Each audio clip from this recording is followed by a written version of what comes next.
My tissues are many, but my patience is none.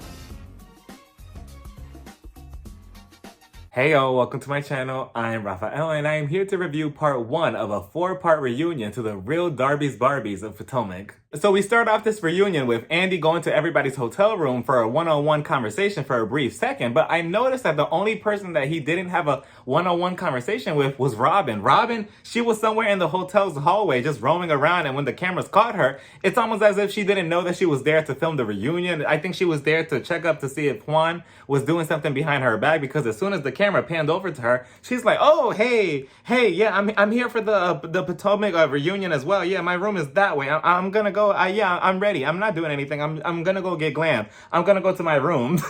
Like, she looked like she was caught doing something that she wasn't supposed to. Or maybe she was just really, really tired. But regardless, Andy goes over to Karen's room. He's like, so Karen, how do you feel about this reunion? How do you feel about the part 1 of the reunion? And Karen's like, honestly, we have exchanged so many insults and words this season. And honestly, Andy, I'm just here to come in to this reunion and make as many face expressions as I can so I can become a viral meme or a GIF, because that's really what the kids are doing nowadays online. You know, they use the housewives as GIFs or memes or emotions or reactions or a way to express themselves. So that's really all I'm going to be doing. So if you see me reacting to things for no reason, or just opening my mouth really wide and opening my eyes every 5 seconds or gasping, that's why. And Andy's like, okay, hopefully you go viral. And then he heads over to Ashley's room, but Ashley, she's milking her breast and she's putting on her dress. So he's like, oh, no, this is the wrong time. I'm just going to walk out. So we didn't really get to see much of her. She was putting on her dress.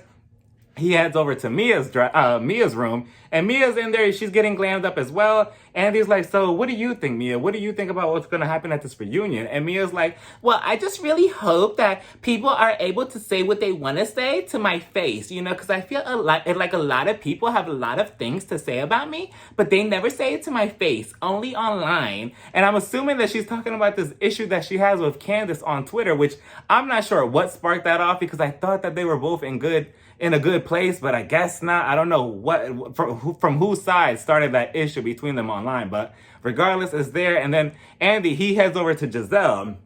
He's like, Giselle, so what do you think about this reunion? Like, what do you think is gonna come from this? And Giselle's like, honestly, I just hope that we really have a really mature woman-to-woman conversation at this reunion. No, who am I kidding, Andy? They're all coming for me, especially Wendy. They're gonna make me cry again tonight in my room as soon as this shit is done. Like, I know they're gonna bring up Jamal and my bad fashions for the 100th time, and I just don't know if I could take it, but I need to keep it together like I always do, and I'm just gonna look surprised if somebody comes for me. So that's what I'm gonna do, Andy. And Andy's like, okay, just keep it together. You're gonna have the first chair right next to me. So if anything, I have some Kleenex tissues next to me just in case you cry or Wendy like really digs at you too deeply. So then Andy goes over to Wendy's room and he's like, oh, it smells really good in here. What is that? And then Wendy, of course, she's like, oh, that smell? You mean my Onyi candle? Yes. You mean the one that costs $49.99 plus shipping and handling? Yes, you could find this at wendy.com. Do you want one, Andy? I could give you a discount for since you're the host, I'll give you a 2% discount. So what do you say? Yes, Onyi at wendy.com. Good for you, Wendy, with the promotional. You know, I'm curious to see if it smells good. I mean, Wendy, if you're watching this, just send over like I don't know, I would say like at least like a 97% discount for me so I can buy your candle and I can smell it, because I'm curious to know what it smells like. But he's like, Andy's like, so Wendy, what do you think about this reunion? What do you think is going to get done here? And Wendy's like, honestly, I just want Giselle to own up to her being messy. You know, she has been messy this entire season. She's been messier than 2 boys. So I just want her to own up to that. And then he's like, okay, I got it. So just really bring it, okay? Because I really need this part 1 of the reunion to be really strong. And then Andy's like, okay, so I'm gonna leave. He heads over to Candace and he walks in singing Drive Back. I'm like, that was cute. Candace is like, oh, hey, Andy, how are you? And then she's like, you know, I've been doing good off of social media. I am not the one that's in trouble from social media on Twitter. There's a new person for that. And then they flash to Mia's tweets that she's been tweeting about Candace, about, you know, Chris supposedly wanting her, etc., etc. She also tells Andy that just like Buzz Lightyear, that she's also going to come to this reunion in peace. And Andy's like, and I'm thinking the same thing. I'm like, okay, Candace, we're already on some bullshit already, and we haven't even gotten to the stage.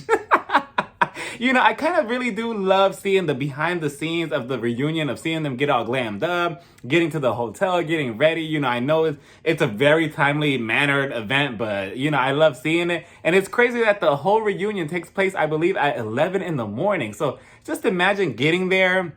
You have to wake up at 6 in the morning or 7, get ready, get all glammed up, get all beautified just to go on stage and get, you know, into fights with a pack of women. Like, I'll be so annoyed. I would need like 3 cups of coffee just to sit there. I mean, just imagine, Giselle, you're waking up in the morning like, oh, I slept really good. Okay, time to get ready because everybody's gonna insult me. Like, that must be draining. Before we continue, we're gonna start off with the looks. So we're gonna start off with Mia first. This is her first reunion, and I must say that she really, really brought it. Her dress looks so beautiful. I love the styling of it. I love how the colors kind of went down into kind of like an ombre style, like a light pink into a darker shade of pink down the trail of the dress. I really enjoyed it. I thought she looked beautiful. And then we move over to Karen. Karen also, same thing. I loved her dress. I love the train. I love how her dress was short up to like above her thighs, and then the train just like kind of went down. You know, she kind of looked like a beautiful version of Batman. So I enjoyed her. I enjoyed her makeup, her hair, everything about Karen. Beautiful. And then we move over to Wendy. Wendy also looked amazing. I'm telling you, this is how you do a reunion look.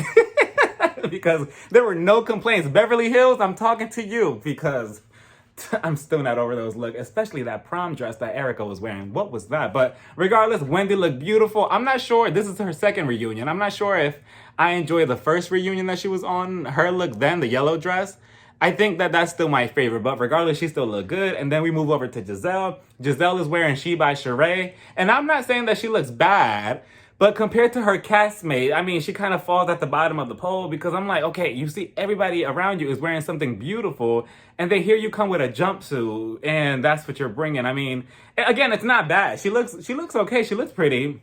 But I feel like she should have wore that dress that she wore to Karen's wedding to the reunion. Like, maybe just make it longer and make it pink, and she would have looked so good. Can you imagine that? Because that dress was really nice on her at the one that she wore to Karen's wedding. So, I mean, Giselle, she's just there. And then I think she later reveals that she has a stylist. I'm like, wait a minute. I need to Giselle, just give me the stylist's number really quickly. I just want to speak to her for 5 seconds. And then we move over to Candace. Candace, same thing. I'm not sure how I felt about her look. I mean, she was kind of in the middle with me. I'm like, it's not bad, but it's not good either. So it's just something was missing. You know, I'm not sure. I think I like the look, but I didn't like the look. If you get what I'm saying, I'm not sure. And then we move over to Robin. And Robin looks pretty. I believe she's wearing a dress that she said that it was from Embezzled or something like that. I'm not sure, but regardless, she looks really, really pretty. I thought she looked nice. Her makeup was interesting too, because I'm like, okay, throughout the episode, I kept thinking, I'm like, why does it look like Robin's about to cry? It looked like she was just 2 seconds away from crying or from bursting out in tears, but I'm not sure if it was just the makeup and the lighting that was making her look like that. But I thought Robin looked really pretty. And then we move over to, I believe it was Ashley. Ashley looked beautiful. She looked so good. I'm like, damn, Ashley. Can I borrow that dress? She looked so good. So for the most part, this reunion, they all had really amazing looks. I would say that Mia is probably my favorite. And that's exactly how you do a first time reunion look, Mia. That was really good. So Crystal, I hope you're watching and taking notes, bitch. Oh, and as for the reunion reviewer, me. So this is my pink shirt. I don't really wear a lot of pink, I think. So, you know, this is the closest that you'll get. So for the most part, I look beautiful. So as all the women are making their way over to the stage to meet up with Andy, Mia is the first one to get there. And she sits down, and then Ashley shows up second. And Andy's like, wow, Ashley, you look so beautiful. You look so good. You look like a Barbie doll. And then Ashley, here she comes, and she's just like, oh, well, thank you, Andy. It's funny that you mentioned Barbie doll because, well, Michael, he actually calls me his Darby Barbie. And I'm thinking, what? Darby Barbie? The disrespect to that iconic plastic doll, Darby Barbie. Can you imagine? Can you just imagine you're in a toy store with your child, and you know you're planning on buying something for them for their birthdays, for the holiday, and they come up to you, they're like, mommy, here, I kind of want this doll. I want this Barbie right here. I want this doll. And then you pick it up and you're like, okay, let's see.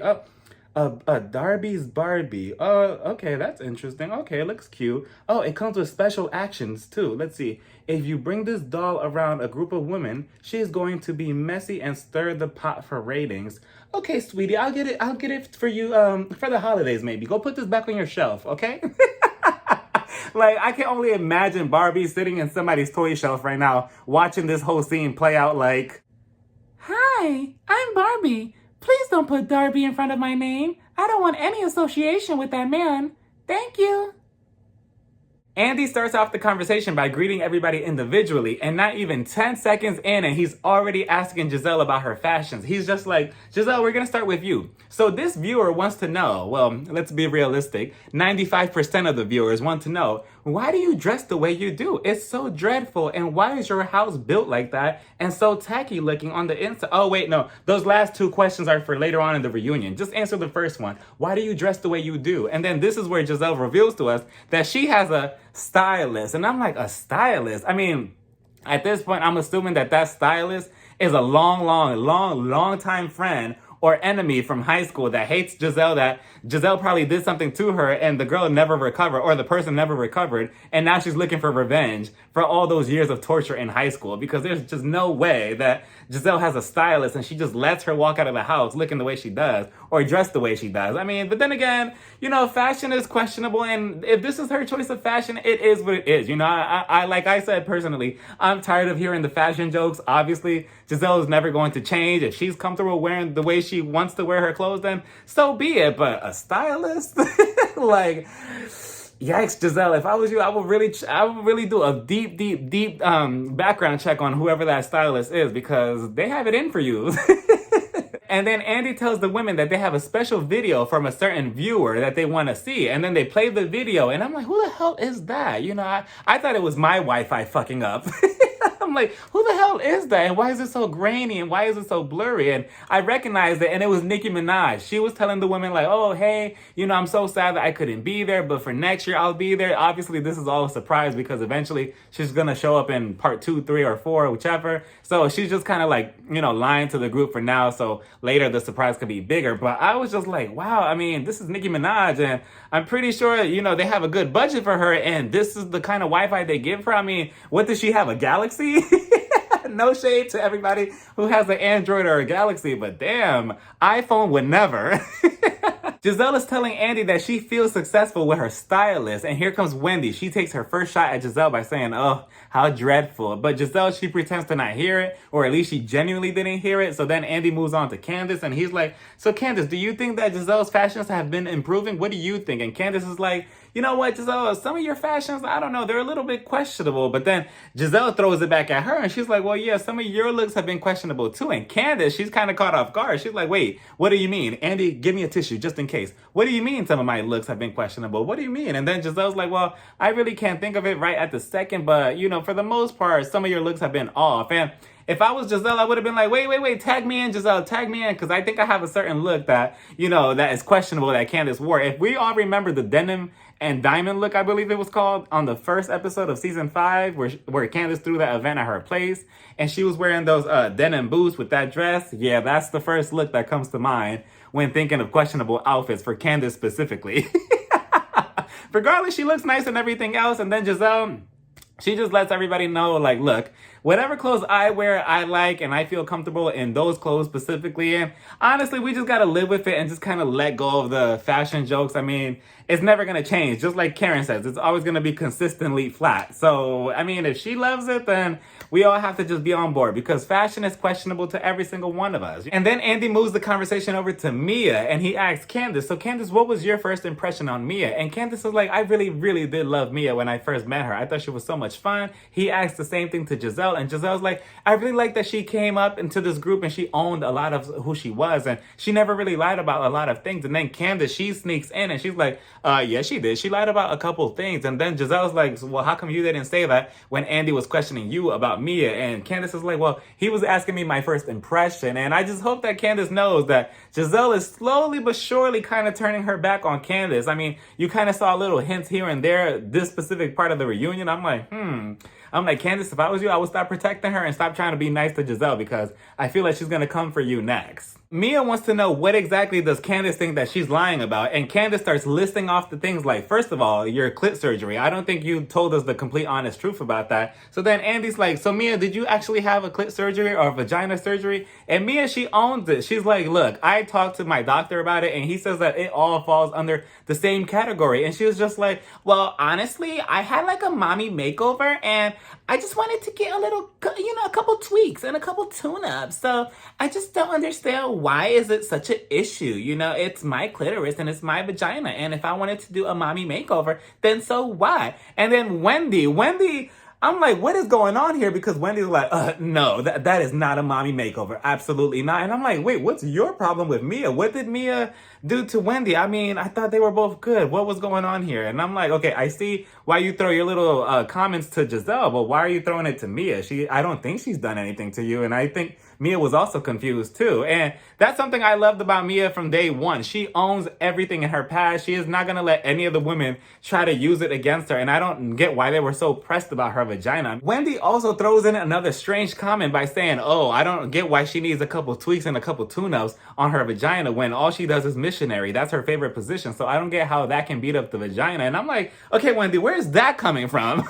Like, I was so confused. I'm like, what did Mia do to you? Did she message Eddie or something on Instagram? And even Mia was confused. Mia was just like, well, I'm a very sexually active person, and if I wanted to get tweaks, then it is what it is. And I just don't get it too, because Wendy, you had your body done and your breasts done too, so I don't get why you're trying to come for Mia like that when you're also in the same category. I mean, we could say the same thing for you. Why did you get your breasts done? I mean, did Eddie not like them before? Did he not like your ass before? I mean, we could use the same argument back and forth. I mean, I don't know what that was about. And I'm like, Wendy, I liked you all season. What's going on now? You're losing me a bit. And they were also trying to bring up the whole strip club conversation of, oh, Mia, so do you take your clothes off at the strip club when you used to do it? And this is another thing that they were also up her ass about. They were like, did you take your clothes off? What strip club was this? Was this the lobster and steak steak joint? I must say, when Candace said that, I did chuckle a bit. I'm like, ooh, the steak and lobster joint. I can only imagine just being on a pole like, woo, yeah, you want this? Are you gonna throw dollars at me? Oh wait, I'm gonna let you finish your steak first, and then I'm gonna keep dancing. I'm gonna go on break. But Mia, again, she owned up to it, and that's another thing I love about Mia. Ever since day one, when we first got to meet her, she's very honest and upfront about her life and her past. She is not gonna let the other women or anybody else use it as a weapon against her. She's like, yeah, if I used to take off my clothes, I did. And I had surgeries. And I had my vagina done. And what about it? Like all these other women that they can continue coming at her for X, Y, and Z, but she's going to own up to it. They're not going to shame her in a corner like, oh, you need to be ashamed of this. You need to be ashamed of this. You need to be ashamed of this. I feel like that's what they were, especially Giselle and Candace. I feel like that's what they were trying to get at. And even Wendy, they want her to feel ashamed about being a stripper or taking off her clothes, and I just don't get why. I mean, let her do her, and if y'all want a discount from her surgeon, just say that. They were so far up her vagina in this conversation. I'm assuming that that's what they want. They probably want like a 50% discount to get their vaginas done too, probably. The one thing I did find interesting was how Gordon, her husband, was the one who kind of founded her best friend's business or something like that, and he created like a VIP lounge at the strip club, and supposedly he was running around the strip club with no shoes on, and I can definitely see that happening. Especially from what we've seen so far. And I'm like, running around a strip club with no shoes on? I hope you at least had socks on or some sandals. Mia also elaborates on her self-made title that people seem to question a bit just because Gordon seems to have financially stabilized her. But she cleared it up by saying, no. I used to have my massage envies before Gordon, and he used to have his McDonald's, and he invested in my massage envy. So that's why. But let's be very clear. I was already self-made before him. He just added a couple sprinkles to my businesses. So that's why. But if we're being realistic, I would have just responded to Candace like, okay, if I'm not self-made, you're not self-made either. You got your money from your mom, but that's a story for a different day. And then Andy's like, so Mia, this season it seemed like you were a flip-flop. Tell me about that. And I mean, it could look like she was kind of being a flip-flop, especially at the beginning of the season, even towards the end of the season, because she had no loyalty but to Mia. And I don't blame her because she's new in the group and she's trying to get her foot in and see, okay, where do I belong? Where do I click with? Who do I click with? So I don't blame her, especially with dealing with Giselle and Robin. So I can understand how Giselle and Robin, though, will feel like she's trying to be up Karen's ass, because at the beginning, that's what it seemed like when she was taking Karen's side, when with the whole, Giselle wished Ray death thing, and she kind of took Karen's side off of that right away. And then that's when she's kind of started being snappy towards Robin and Giselle in the text messages. But she cleared it up. She was like, no, I'm my own person. And I love that Karen also added, no, she's her own person and I'm my own person too. And our friendship doesn't need to be codependent. And I know that that was a jab at Robin and Giselle, because both of them need each other at the hip. Mia also lets us know that her mom has watched this season, and she also sends prayers out to Candace. And Candace is like, oh, no, I don't need those type of prayers. And I wonder how Mia's mom felt watching this entire season back and seeing those scenes with her and her daughter and those emotional moments, or even seeing the conversation with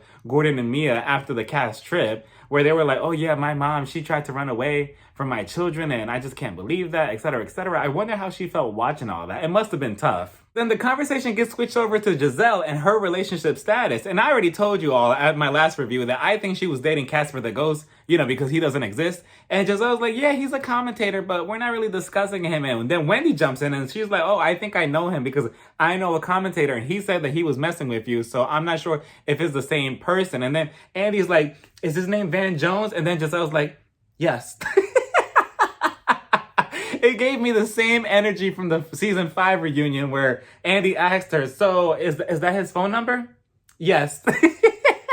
Like, Giselle, just learn to lie, to cover yourself. Just say no. Like, oh, I don't know who Van Jones is. I don't know that. Nope, I don't drive a van. I drive cars. Absolutely not. I don't know who that commentator is. Like, Giselle, you can't always just drag everybody throughout the season and then you get to the reunion and you're a sitting duck. I mean, come on now. And even Wendy was like, well, no, I don't think that she's his type anyway, because he likes a woman with integrity. And again, all you do is just look stuck 24/7 at these reunions instead of clapping back at somebody or saying something back to somebody. You just take it. Come on, Giselle, you need to bring it, because there's just so many times that I would have let Wendy just continue throwing those little jabs underneath her breath before I get up. And I'm like, okay, Wendy, I know you got a beautiful gown on, but I have my jumpsuit, so now we have to fight.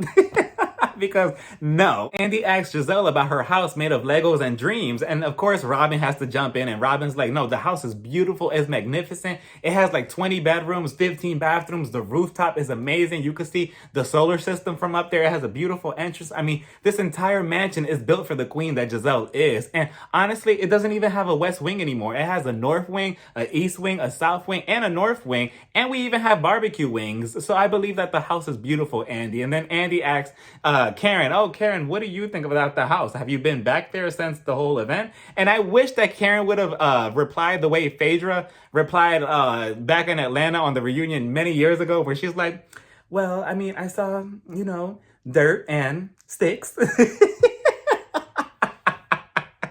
But Karen, Karen's like, yeah, I mean, I've been there ever since the drive-by. I'm like, Karen, come on. You could never just give Giselle a little grace. You have to call it a drive-by.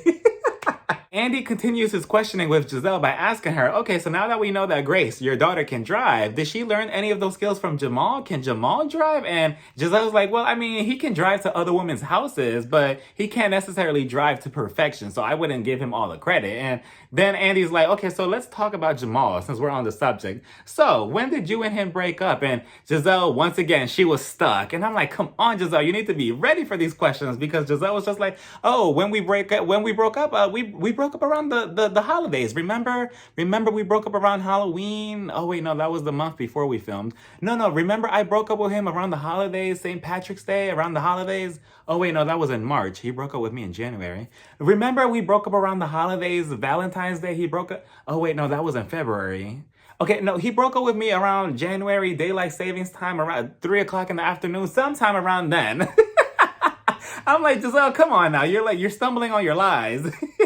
And then Karen, she adds in when Andy asked her, oh, so when did you break up with Jamal? Karen is like, the next day. Karen, come on now. I thought you were trying to be friends with Giselle. Why are you coming at her like that? Wendy wasn't having it. She said, Giselle, your timeline is not making sense because Jamal made a video back in January stating that he was single. So make it make sense. And Giselle's like, well, okay, I saw the video and the way you're interpreting it is not the same way I interpret it. I mean, I didn't think that he was single. So that's just my opinion. And I'm like, come on now, Giselle, don't be that delusional. And then Andy's like, well, okay, speaking of Jamal, let's go back to the binder situation from the season 5 reunion with Monique exposing Jamal as being a big cheater. And I'm like, why are we still talking about this? And why are we still talking about Jamal, first of all? Like, but she's not with him anymore. Just let it go. And, you know, Andy's like, so he had a bunch of cheating allegations against you. What was that about? And did you see it that way? And then Karen jumps in and Karen is like, you know, Giselle, the first time, yeah, he cheated on you, but the second time you allowed it. It was like you were the other woman. And then Giselle was like, well, no. I was not the other woman. I was also seeing other people, and so was he. And again, this whole situation sounds like a huge hot mess that we just need to kind of let it go and let it die in season 5. Andy also tells Giselle that she always has everything to say about everybody else's marriage or their relationship, but when it comes to her own, she never really wants to talk about it or put it on display. And Giselle's like, yes, I do. What are you talking about? I always answer whatever questions anybody asks. And I'm like, Giselle, no, you don't. And I wish that Candace, when Candace was like, yeah, no, you really don't talk about your relationships like that. You're very closed off. I wish that Candace would have pressed her a little bit more right then and there because, you know, Giselle, she could say X, Y, and Z about Chris and Candace. But the minute that Candace asks anything about Giselle or her relationship, Giselle's like, oh, no, I don't want to talk about it. I don't want to talk about it. I don't want to talk about it. And it's probably because the cameras are right there and she doesn't want to put it on display for the world. And then Karen is like, yeah, Giselle, if you would explain your situation and your story the right way, I think that you will win. And I really do think that Karen and what everybody else wants is for Giselle just to break down and start crying every 5 seconds. Even Andy wants that. And I'm glad that Robin, which I was surprised when she spoke, I'm like, who is that ghost that is speaking? Oh, it's Robin. You know, because I forgot that she was there because she hasn't said anything this entire reunion. And I'm like, who is that talking? I'm like, is that my phone? But she made a good point because she's like, you know, everybody deals with things differently. Everybody goes through things differently. And then Wendy's like, oh, now you want to talk? Now you want to say something? Now that's the excuse. And then Robin got so defensive and she's like, Wendy, relax, calm down. Why do you need to jump down my throat? Relax. Can't I just get a word in? And I agree with Robin because not everybody has to process the same situation. In this case, cheating. Not everybody has to process cheating with crying or boo-hooing or having a whole breakdown like Karen and Andy wants Giselle to have. I mean, even in my case, I kind of wanted to see Giselle maybe cry a bit or shed a tear here and there just to show some type of emotion. But if that's not her, then we can't force that to be her. You know, just like that situation on America's Next Top Model with Tyra and Tiffany when Tyra eliminated Tiffany and Tiffany wasn't crying. Tyra got so upset and she went off on her and she was like, you think this is funny? You think this is a joke? But Tiffany on the inside, she was actually hurt and she probably cried later on after her elimination, and people just, they can't seem to process that or wrap their heads around, oh, how can you be sad but not cry? You know, so I guess. But and the downside to this is now her daughters are looking at her like, mom, you have no emotions. You're always cold. You come off like a vampire. You're so lifeless. You always have your guard up. So it's a slippery slope because yes, this is how you process with your emotions individually as yourself, but everybody else around you is looking at you as if you're emotionless. Andy brought the questioning over to Karen by asking her, so do you think that a woman's happiness depends on if they have a man or not, according to you, Karen? And Karen tried to backpedal and she's like, no, Giselle, that was all editing. I don't know what he's talking about. And then, of course, they rewinded the footage. And that's exactly what she's been saying every single episode for the most part this season, saying, oh yeah, Giselle is single. She's single. She has no man. She has no man. She has a phone. You know, that's all you've been saying, Karen, so stop it. And then she's like, you know, I believe that Giselle was just lonely and she went back to Jamal because that's what she felt. And that's something, that's a familiar feeling. And, you know, we all been there before when it's 12 o'clock, when it's midnight and you're lonely, you're feeling kind of frisky and it's cold outside and it starts raining and it's around the holiday time. And then you pick up your phone and then you start texting him and you're like, hey, big head, how are you? Do you miss me? And then one thing leads to another, and then you're doing 100 on the highway, and next thing you know, you're knocking at the door, and anyways, But we get the point. But I just kind of wish that Karen would drop the whole joke with, oh yeah, Giselle's single. But at the same time, Giselle brings it upon herself because she always wants to criticize everybody else's relationship. And then Andy's like, so wait, let's talk about Jamal's tax issues. And I'm like, why are we talking about Jamal? Let's talk about Juan. He's not here at this reunion either. Let's talk about him. And then she's like, so yeah, Jamal owes taxes. So what about that? And Giselle made it very clear, no. That's not my issue. That's his issue. My taxes are good. My daughters are good. And then Karen tried to get good advice by saying, no. It could come around to you and your daughters, Giselle. But Giselle, she had her foot on the pedal and she's like, no, that's fine with me. I am fine. I am not running away from the IRS. And when it does, I'm going to have a good storyline for whatever season that happens. And then we get a random introduction of Escala. I mean, she had her own moment. And I'm like, for what? All she gave us was looks this season. But okay, regardless, her dress was beautiful. But Andy's like, okay, coming to the stage, Escala.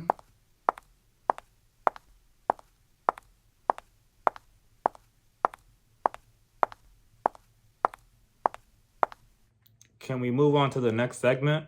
So then the conversation of Candace's mom, Dorothy, being messy at the music video shoot finally gets brought up. And I'm glad that Giselle made a good point by telling Candace, you were mad at everybody else except the person that you should have been mad at. I mean, technically, Giselle, she should have been mad at you, Robin, Mia, and her own mother, but she didn't really get to see the footage or the knowledge of her mom talking shit behind her back or behind Chris's back. So it's understandable, but you're still not off the hook. And Candace actually reveals to us that, she did have a whole moment with Dorothy off of camera. She cursed her out really, really badly to the point where the relationship between her and Chris it's kind of on rocky terms and they're not currently speaking to each other. And Candace, she started getting choked up. She started getting emotional and teary-eyed. And then Mia's like, well, you see, a real friend would have told you who was wrong and who was right. And then Wendy jumps in and Wendy's like, are you talking? Shut up. And I'm like, where is that coming from? Like, what's going on, Wendy, at this reunion? Because if I was Mia, I would have been like, okay, Wendy, that's enough. I let you off the hook the first time. This time, nope.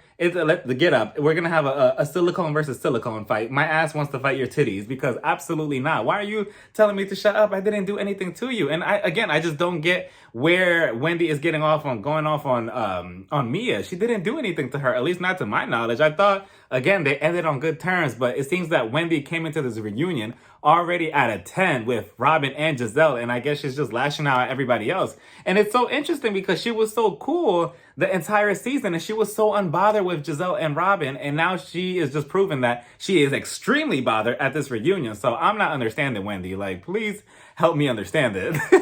And then Candace, she gets emotional, and she's like, Andy, I need a tissue. And then, of course, Andy, he brings out a tissue from behind. And then Giselle, Giselle's like, wait, you got to fold it, Andy. You got to fold it. But, Candace, she was a professional. She's like, no, I'm professional. I could do it in 2 seconds. It's just Andy, that the relationship between my mom and Chris is just non-existent right now. And I feel like I'm going to use all of this for good material for my second album. I mean, my second album is going to be so emotional and raw and passionate about this situation that Adele is going to be shaking. Adele is going to be wishing that she had the records that I have with my next album. Like, it's just a little bit too much, Andy, but I'm getting through it, And then Robin asks Candace, oh, so Candace, do you think that your relationship with Chris would be better if you were off the show? And I'm like, Robin, what do you mean by that?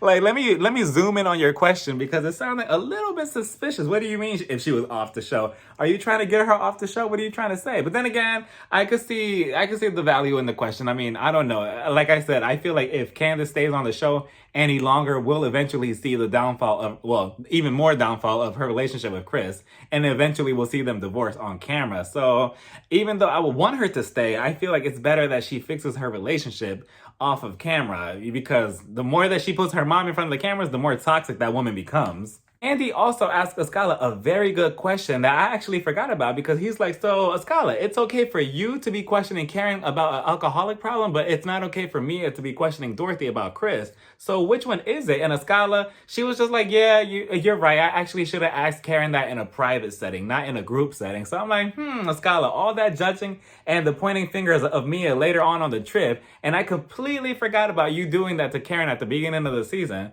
And then Andy goes back to Candace Candace, and he's like, so Candace, did you really not know about Mia's mom's situation? Did you really not know about that? And Candace is like, no, I did not know about it. I did not know about it. And she, she swears that she didn't. And again, to me, it could go either way, honestly. I mean, even if she did know, I still feel like she would still use the whole your mom comeback to Mia. So regardless, it didn't really matter. Even Ashley inserted herself saying, oh yeah, you always go for the jugular, you always go to the extreme. And then Candace, she continues saying that she only replies to people. She never starts with people. She's always just replying to people. And then Giselle, she jumps in and she's like, well, you threw the salad at Mia. And then Candace is like, no, I threw a piece of salad at Mia. And I'm like, but Candace, it does not matter if you threw a half of a piece of salad. You still threw something at somebody else. You also need to understand that just because you can go one-on-one in an argument with somebody, that not everybody else can. Everybody has different temper issues. Just like I said in my previous review, everybody reacts to different things in different ways. And again, if you was to throw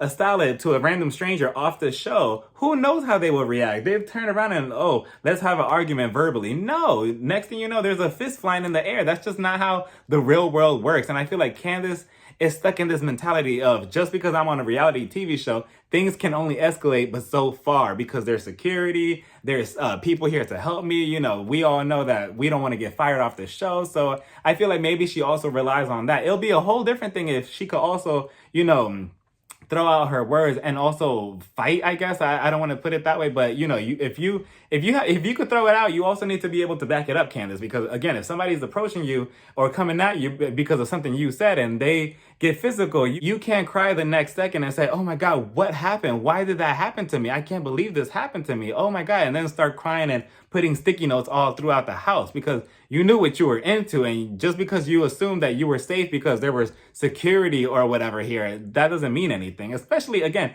in the real world outside of the TV show reality aspect. And then out of all people, Giselle tells Candace, well, I mean, for what you said to Mia, if she would have came over to you and clocked you, I would have just been like, well, I mean, I don't know. And I'm like, wow, Giselle, so now we have a whole different tune this season, huh? Because last season, you needed security with you 24/7. You couldn't stand being in front of Monique for too much because she was dangerous. She was this, that, and the third. You label her as so many things, but now, it's okay for Mia to do it to Candace. How interesting, and how interesting the tables turn like that so quickly. I'm like, okay, I guess we're not all about etiquette anymore, huh? And again, I feel like the blame is being shifted to Candace way too harshly because again, her and Mia are both to blame in this situation because Mia started it. You're the one that started this whole situation, and now people are upset by how Candace replied. Yes, I get it that Candace replied way below the belt, but again, you started this first, Mia. Let's not forget that, and let's not